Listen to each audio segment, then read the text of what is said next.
बिहार की सियासत को काफी करीब से समझने वाले और बिहार की राजनीति आज की तारीख में उपेंद्र कुशवाहा जी के बगैर अधूरी मानी जाएगी। और यही वजह है कि उपेंद्र कुशवाहा जी न सिर्फ बिहार विधानसभा में 2002-03 में समता पार्टी से नेता विरोधी दल रहे, और मैंने इनके तेवर को देखा है कि किस तरीके से ये विधानसभा में विपक्ष को चुनौती देते थे। और 2005 में लालू प्रसाद यादव जी को सत्ता से पदच्युत करके फिर नीतीश जी को इन्होंने विधिवत ओथ दिलवाई थी। और आप लोगों को जानकर के यह हैरानी होगी कि इनका नाम उपेंद्र प्रसाद सिंह हुआ करता था, और नीतीश जी ने जब इनको कहा कि भाई अब आप कुशवाहा नाम रखिए, तो इन्होंने अपना नाम फिर उपेंद्र कुशवाहा रखा। मुझे लगता है कि मैं सही हूं भाई साहब? आप आंशिक रूप से सही हैं। नीतीश जी ने नाम बदलने के लिए मुझसे नहीं कहा, संशोधन के लिए नहीं कहा, नीतीश जी ने खुद ही संशोधित कर दिया। मुझको तो जानकारी बाद में हुई। अखबार में जब खबर छपी, उस वक्त यूथ इकाई जिस पार्टी में हम लोग थे उससे का गठन हुआ, पदाधिकारियों के नाम की सूची प्रकाशित हुई, और उसमें हम भी उम्मीद कर रहे थे कि पदाधिकारियों की सूची में मेरा नाम होना चाहिए। उस वक्त अखबार ज्यादा चलता था, तो कल होकर अखबार में मैंने खबर देखी कि गठन तो हो गया है। बहुत ही उत्सुकता से मैंने अपना नाम ढूंढने का प्रयास किया। थोड़ी निराशा हुई सूची देखकर। घंटा 2 घंटा के बाद नीतीश जी से जब मुलाकात हुई तो नीतीश जी ने कहा, बधाई दी उन्होंने। हमने कहा किस बात के लिए बधाई दे, और उस मर्यादा का ख्याल रखते हुए सब लोग मिल बैठ करके, क्योंकि इंटरेस्ट एक सीट पर कौन ज्यादा लड़े कम लड़े इस बात का नहीं होता है, होना भी नहीं चाहिए। पब्लिक के लिए जो हम सरकार फिर से अच्छी सरकार जो काम कर रही है फिर से लाना चाहते हैं, तो थोड़ा कंप्रोमाइज सब पार्टी के लोगों को करना पड़ता है। तो इसलिए जब इस मनस्थिति के साथ सब लोग काम करेंगे तो कहीं कोई दिक्कत नहीं होगी। हम वॉक विथ बिहार जो हमारा टाइटल है उसके बारे में अगर हम बात करें, बिहार पिछले 20 वर्षों से, अभी संतोष सुमन जी भी कह रहे थे कि सारा इंफ्रास्ट्रक्चर तैयार है, बहुत सारी चीजें तैयार हैं उद्योग के लिए। अगर 20 साल में हम सिर्फ इंफ्रास्ट्रक्चर ही तैयार कर पाए हैं, 20 साल में अभी तक हम उद्योग नहीं लगा पाए हैं, तो एक सवाल तो कोई भी पूछेगा कि और कितने वर्ष चाहिए आपको जो ये प्रदेश अधिक उद्यमिता के साथ आगे बढ़े? देखिए, आपकी इस बात में थोड़ी सच्चाई है, हम आपकी इस बात से सहमत हैं, लेकिन आज भी लोगों का भरोसा है तो एनडीए के ऊपर भरोसा है। और इस दृष्टि से सरकार जो कुछ भी कर रही है ठीक है, थोड़ा विलम्ब हुआ है इस काम में खास करके, लेकिन ऐसा भी नहीं है कि बिल्कुल जीरो है, काम भी बहुत सारा हुआ है। फिर भी आज जिस रूप में इंफ्रास्ट्रक्चर की बात कर रहे हैं आप, इस रूप में पहले नहीं था। आज जिस रूप में इन्वेस्टर आकर्षित हो रहे हैं बिहार में, तो यह मौका पहले नहीं दिख रहा था। सरकार ने कई स्तर पे अपनी पॉलिसी में बदलाव लाया है और इसका परिणाम भी अब दिखना शुरू हो गया है। तो उम्मीद लोगों की अब जगी है। तो थोड़ी बीच में कठिनाई जो भी रही हो, लेकिन अब उन बातों में जाने का कोई मतलब नहीं है।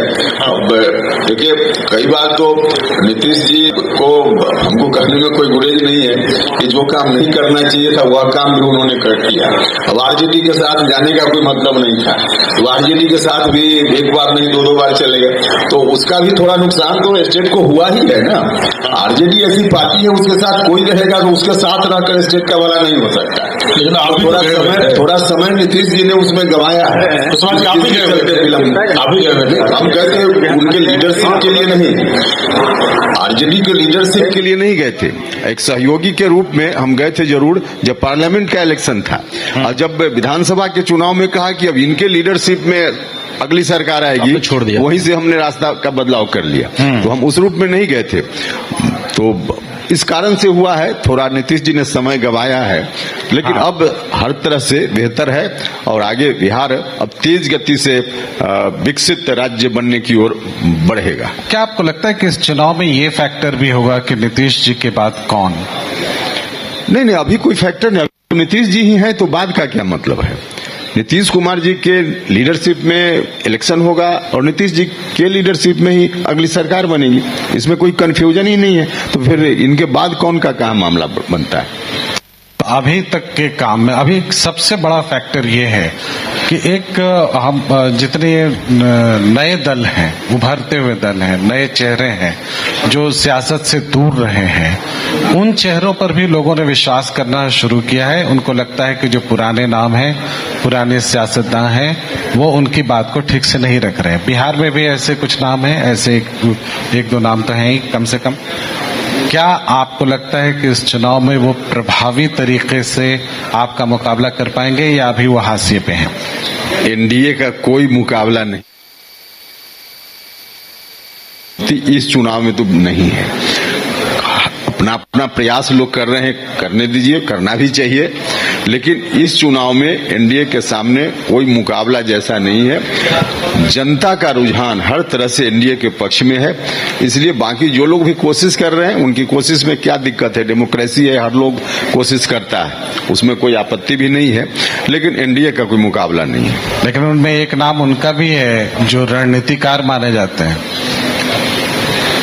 हमने कहा देखिए, इस बार का जो चुनाव है ना, बिल्कुल साफ चुनाव है।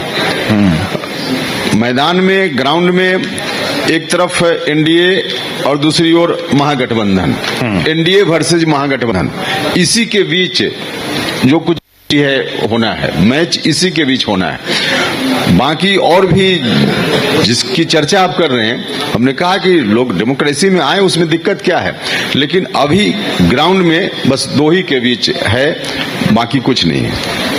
एक सवाल आमतौर पर पूछा जाता है कि आप किन मुद्दों पर या आपके धारदार हथियार क्या है जिन पर कि आप धारदार कहने का मतलब मुद्दों पर क्या है? देखिए, विपक्ष का ऐसा कौन सा मुद्दा है जो आपको हैम्पर कर सकता है, आपको लगता है जिसका कि आप मुकाबला नहीं कर पाएंगे? सवाल वही है, मैं पलट के पूछ रहा हूँ।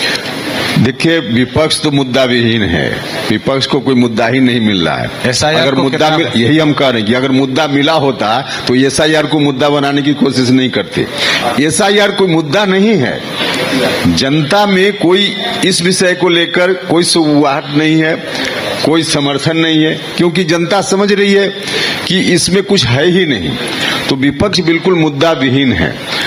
तो विपक्ष की ओर से कोई चुनौती इस रूप में मिलनी है, सवाल ही पैदा नहीं होता। 10 में से कितना अंक देंगे एसआईआर मुद्दा से अगर कोई लड़े तो? नहीं, 10 में निगेटिव मार्किंग होगा। हम ठीक बता रहे हैं। देखिए, अगर ऐसा होता, हमने बार बार कहा उन लोगों को, जब चल रहे थे लोग, यात्रा कर रहे थे, हमने कहा कि अगर आपको लगता है कि किसी का नाम इंटेंशनली काट दिया गया है, तो वैसे इंटेंशनली का मतलब उन लोगों के कहने का अर्थ यही निकल रहा था कि शायद महागठबंधन के वोटर्स कुछ जगह हैं जिनको टारगेट करके नाम डिलीट किया जा रहा है। हमने कहा कि ऐसा अगर लगता है आपको, जो आप बोल रहे हैं, तो किसी गांव, किसी मोहल्ला से 100-200 लोगों को ले आइए मीडिया के सामने और कहिए कि 200 लोग अमुक गांव के हैं जिनका मतदान अमुक बूथ पर होना है, लेकिन इनका नाम नहीं है वोटर लिस्ट में, और ये सारे लोग महागठबंधन को वोट देने वाले थे। ऐसा है तो लाइए, लेकिन है ही नहीं तो लाएंगे क्या? तो इसलिए हमने कहा कि इसमें निगेटिव मार्किंग है, इसमें कहीं से कुछ नहीं। जेन-जी फैक्टर कितना है? माफ करिएगा, इन चीजों की चर्चा मीडिया के मन से न हो तो अच्छा है। भारत में जो प्रजातंत्र है उसकी गहरी, इतनी गहरी जड़ है नीचे तक कि इस तरह की बात कोई करता भी है, घोर आपत्तिजनक है। इतनी सजग है कि समय समय पर अपना निर्णय लेती है, और निर्णय लेने के लिए जो संविधान में प्रक्रिया निर्धारित है, उसी प्रक्रिया से हिंदुस्तान की जनता निर्णय लेती है। यही हिंदुस्तान की जनता ने 77 में उखाड़ कर फेंक दिया था, और 3 साल के बाद जनता को लगा कि नहीं, हमको फिर बदलाव करना चाहिए, तो फिर से कांग्रेस को ला दिया था। तो डेमोक्रेसी में जो सिस्टम है, उस सिस्टम को जनता पसंद करती है, और इस बात के लिए दुनिया के लोग हिंदुस्तान की प्रतिष्ठा करते हैं। तो अब इस तरह से प्रजातांत्रिक व्यवस्था हमारे यहाँ चल रही है, और इसमें इस तरह की बात जो लोग भी कर रहे हैं घोर आपत्तिजनक है। और आप लोगों से भी हम आग्रह करेंगे कि ऐसे विषयों को लेकर चर्चा को तूल देने का काम नहीं करना चाहिए, वरना यह देश के खिलाफ बात हो जाएगी। नहीं, ये मुद्दा सिर्फ ये नहीं है जो नेपाल में हुआ है, मुद्दा ये है इसमें कि जो जनरेशन नेक्स्ट है उसकी अपेक्षाओं का क्या है, वो जो उसकी अपेक्षा व्यक्त होती है ना चुनाव में। हाँ, उनको भी तो वोट देने का मौका है। उनकी अपेक्षा चुनाव में व्यक्त होती है। अलग अलग स्टेट में आप देख लीजिए, हिंदुस्तान में ही अलग अलग राज्यों में कई पार्टियों की सरकार मिल जाएगी।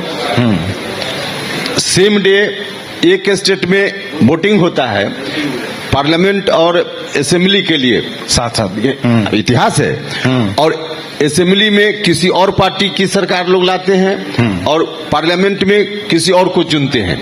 एक ही साथ वोट गिराते हैं, लेकिन अलग अलग सिंबल पर लोग वोट डालते हैं। तो इतनी सजगता है हिंदुस्तान में, नेक्स्ट जनरेशन या वर्तमान जनरेशन सब में इतनी सजगता है। जो डेमोक्रेसी है उसका सम्मान करना सभी लोग यहाँ जानते हैं। इसलिए बाहर के देशों की बात को लेकर उसका एग्जाम्पल देना करना, हम फिर कहेंगे कि बहुत ही आपत्तिजनक है। बिल्कुल। उसके हिसाब से आदमी काम करता है, करना भी चाहिए। उम्र भी एक फैक्टर होता है। उम्र फैक्टर इस रूप में तो जरूर होता है कि एक अनुभव होता है। हाँ। शुरुआती दौर में आदमी के पास कम अनुभव किसी पर लागू होता है, उपेंद्र कुशवाहा क्या किसी पर। हाँ। और आदमी को सीखना चाहिए, हर क्षण आदमी को सीखना चाहिए, और सीखते सीखते आदमी में परिपक्वता आती है। तो एक फैक्टर तो अनुभव का है ही, लेकिन ऐसा मत फिर सोचिए राजीव जी कि फिर उपेंद्र कुशवाहा झगड़ा करे तो पुराना तेवर हो गया और झगड़ा न करे तो पुराना तेवर नहीं हुआ। देखिए इतना सवाल आप लोग पूछ रहे हैं, उसमें जहां हमारी सरकार आज है लेकिन उसमें भी कोई कमी है तो उसकी चर्चा हमने की, तो हम ईमानदारी से चर्चा करते हैं। इसमें कहीं कोई उस रूप में ढूंढिएगा तो तेवर में कोई कमी नहीं है, लेकिन अनुभव है, उसके आधार पे चीजों को हम अब तो लेते सर हैं। पार्टी आपका है, इतना बनाते हैं फिर विलय कर देते हैं। या इतना दम है उपेंद्र कुशवाहा में, तब तो चुटकी में पार्टी बना लेता है। आप यह न सोचिए, वरना पार्टी चलाना आज के समय में कितना मुश्किल काम है। हम भी कभी कभी, आप तो देख रहे हैं आज से नहीं बरसों से बहुत सारे लोग हैं, कभी कभी पीछे मुड़कर देखते हैं तो लगता है कि हम यहाँ तक चले कैसे आए। सही बात। लोग हैं, लोगों का ब्लेसिंग है, हमारे साथ लोग हैं, उसके चलते हम हिम्मत जुटा लेते हैं।